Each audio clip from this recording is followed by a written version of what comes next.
We got to find out what the deal is, by the way.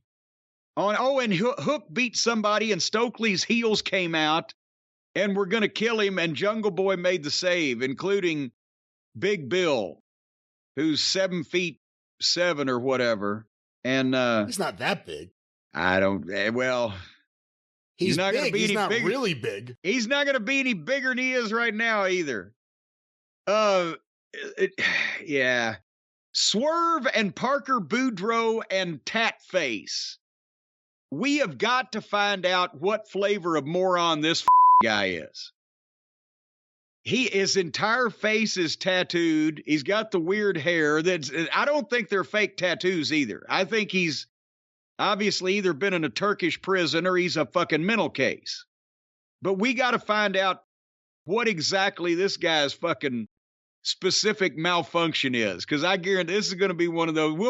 We'll see him on TMZ or somewhere in about 6 months. I guarantee you. Putting a guy that already fucking is obviously mentally short-circuited into that fucking clown show of a wrestling promotion. Holy mackerel, something's going to happen.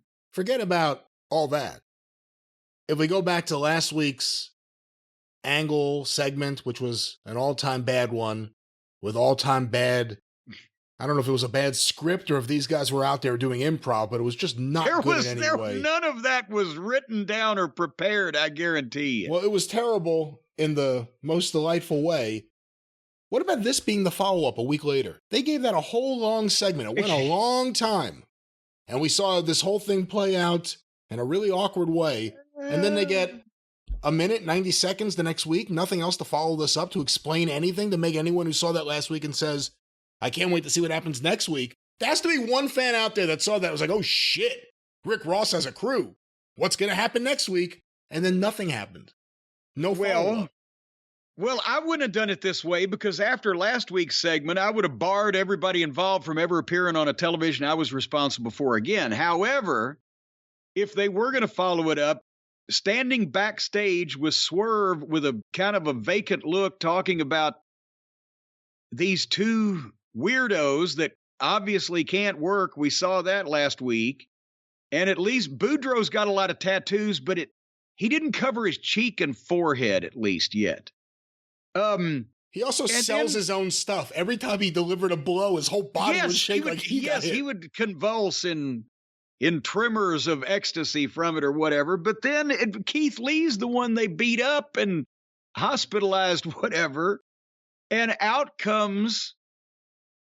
comes, as they're backstage, Wheeler Useless and that whiny voice promo with no real emotion, trying to tell off these, my God, it looked like a fucking Boy Scout trying to sell cookies door to door at a goddamn biker gang.